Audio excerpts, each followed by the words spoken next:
This is Hidden Killers with Tony Brueski. Here now, Tony Brueski.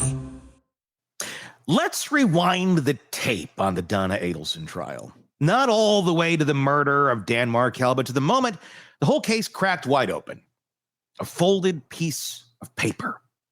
Out on a public sidewalk. You know?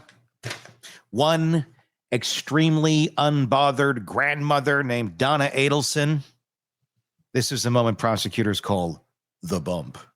When an undercover agent dropped a flyer in Donna's lap, implying, in not so subtle terms, that someone out there knew about the hit.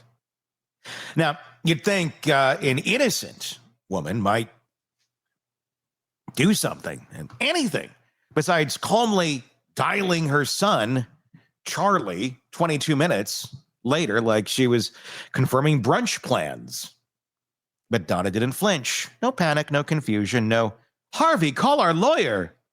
Just straight to Charlie with a tone that said, we've rehearsed this. She didn't say that literally, but that's how it felt. In this segment, I'm joined by Robin Dreeke, retired FBI special agent and former chief of the Counterintelligence Behavioral Analysis Program. And we dive straight into this moment, not just for what Donna did, but what she didn't do. Because in Robin's world, human behavior isn't just about actions, it's about deviations from the norm. And Donna, for her so-called smarts, didn't seem at all surprised to be handed a flyer accusing her of murder. That's not just suspicious. It's behavioral gold.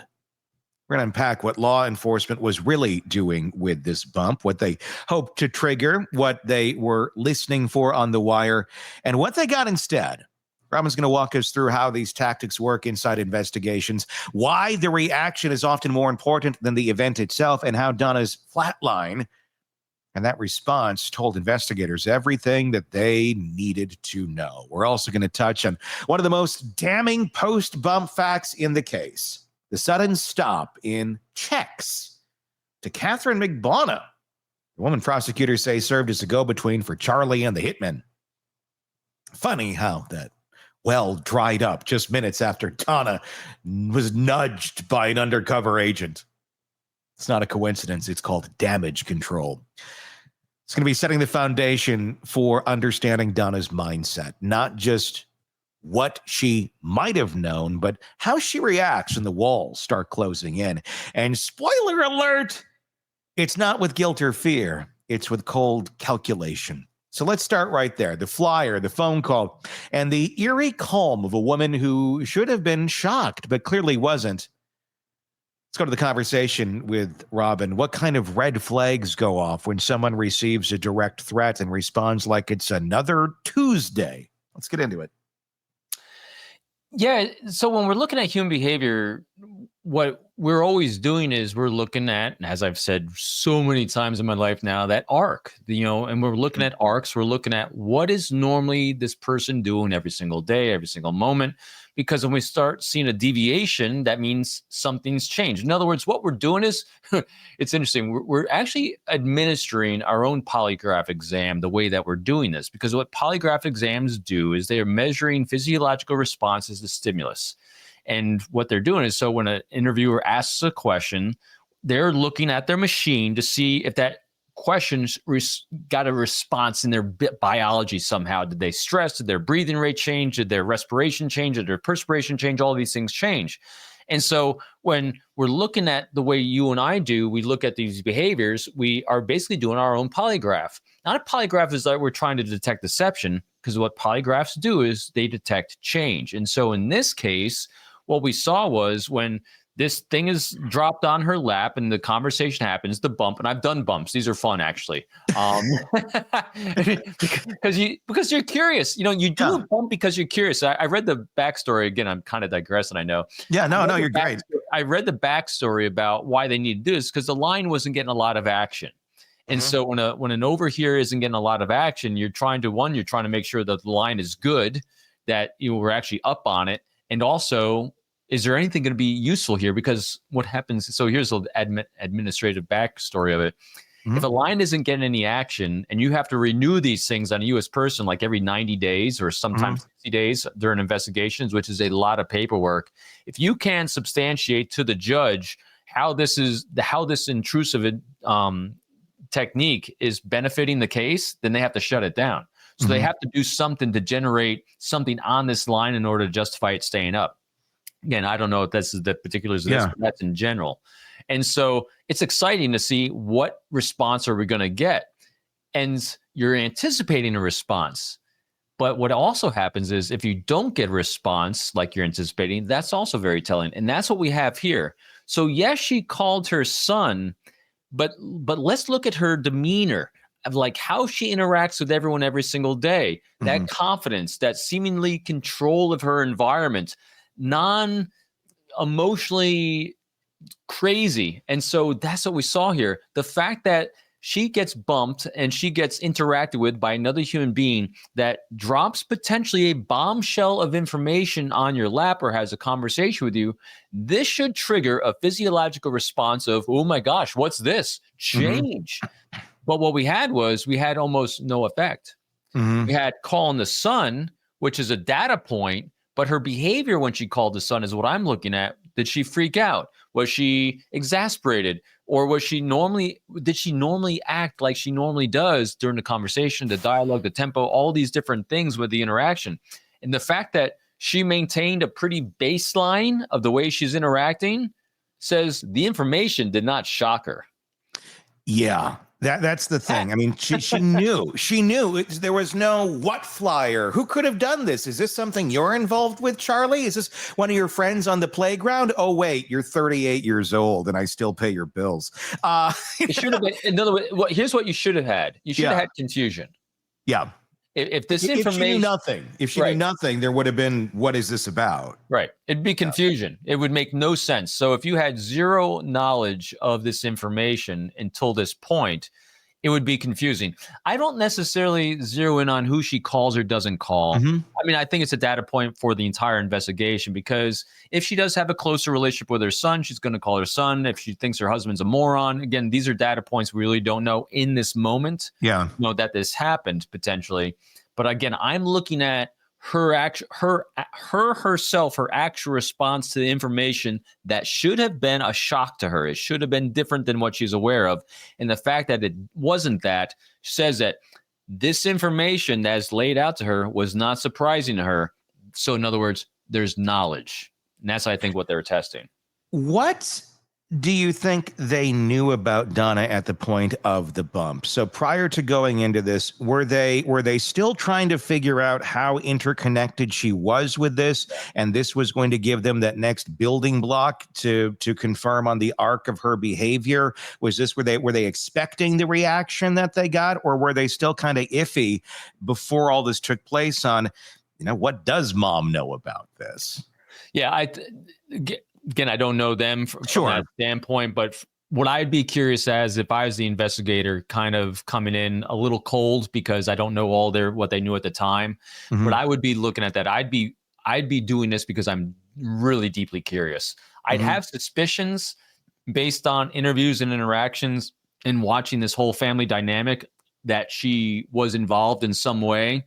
And since so many people in that family seem to be deferential in some way, or what I think is the greatest motivator she has here is she used fear as her motivator.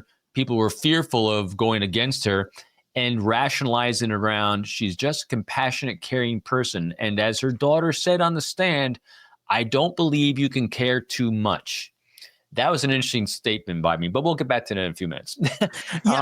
Go ahead. But for Donna, I think the investigative team was testing a theory about her knowledge of what was going on, and so it got validated. Yeah, there are so many things with that bump that really, are adding up here in court. One of the big things, one of the cause and effects here, bump happens. What happens, or what stops, what changes immediately after? Well, those checks, those 44 checks she's already written to Catherine McBonna, the go-between Charlie and the hitman, those end as soon as that bump happens, because suddenly Donna has some awareness that maybe somebody on the outside is watching. That seems to be a pretty big tell as well, doesn't it? Behavior change. Yeah. I mean, so again, you take an action to register and record what behavior changes take place, and then you try to understand what would cause that person to change that behavior. Mm-hmm. And so culpability, knowledge, all those things. I think the greatest thing that's helping this case is the fact that she's an idiot. I mean, yeah. We've covered this, whether it's a Koberger case where people kept saying, oh, he's so smart. No, he's an idiot too. Mm-hmm. People that tend to be criminals, the whole notion of criminal mastermind really doesn't go hand in hand with very many people, because if they were masterminds, they wouldn't be criminals. And so she's one of them. And she's so archaic in her thought process that I think she's watching like Bugs Bunny or something growing up and looking at how Bugs Bunny did something. And so if Bugs Bunny got away with it, so can I. I mean, it's because again, her methodology, and they even said it in the courtroom, actually not a courtroom. Who's your other guest? Stacey, right? Stacey, yeah. Stacey was saying that she can imagine her butt dialing people by accident on her iPhone. She's not smart enough to use an Android. I thought those were pretty funny. Yeah.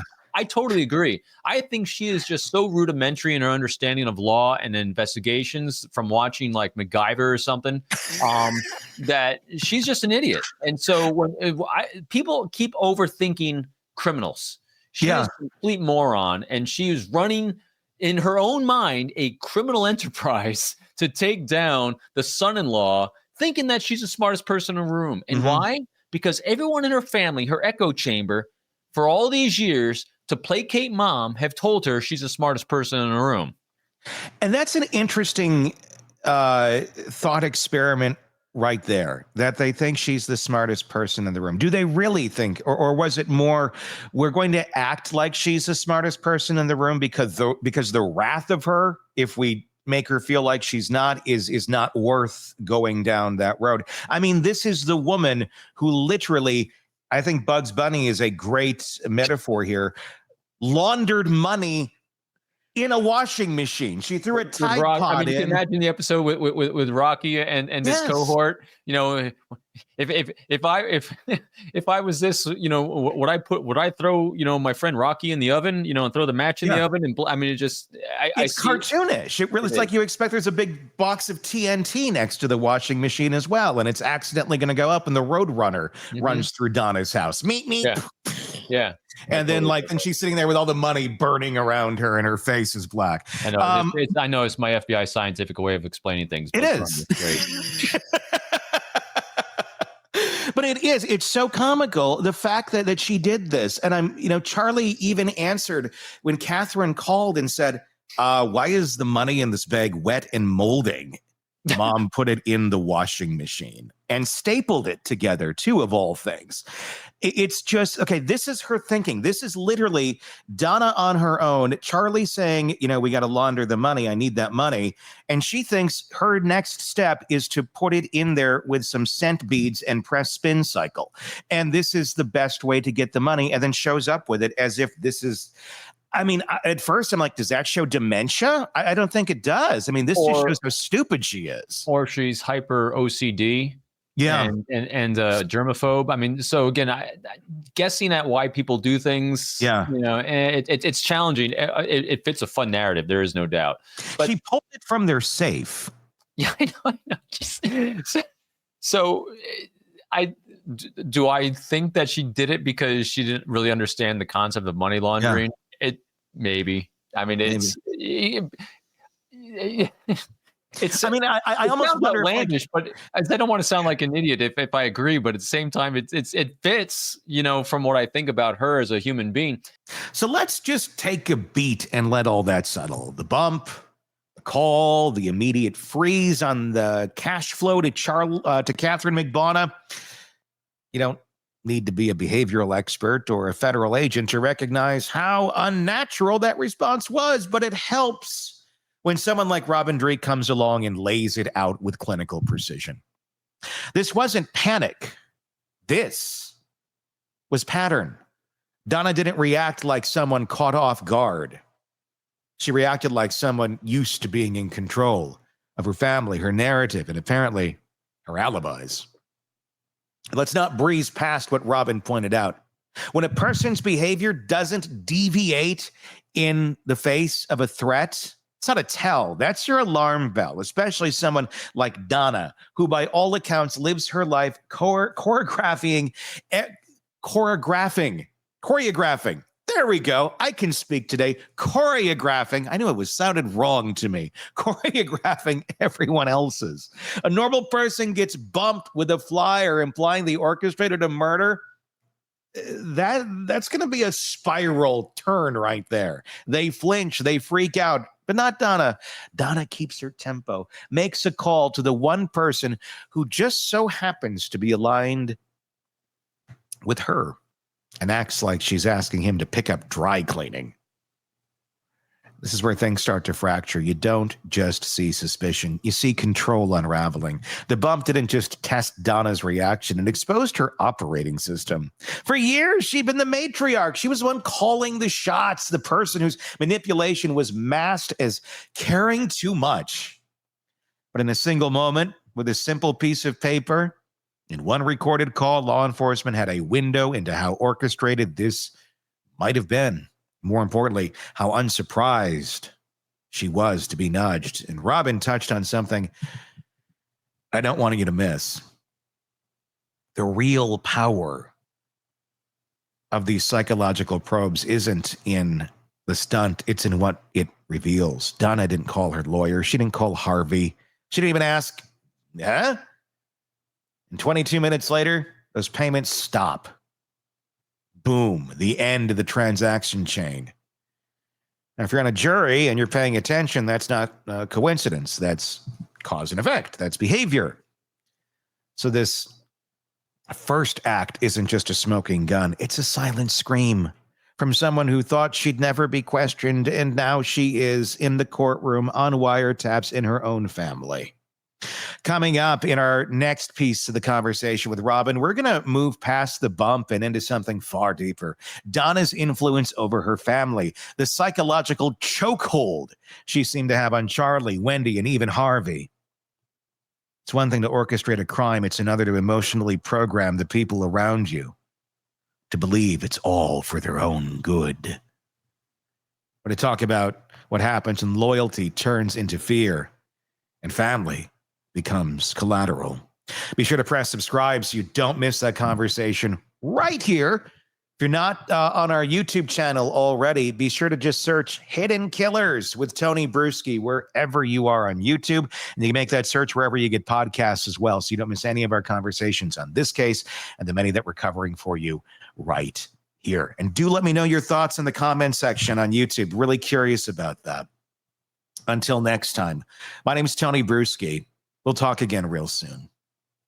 Want more on this case and others? Then press subscribe now and don't miss a moment of true crime coverage from Tony Brueski and the Hidden Killers podcast.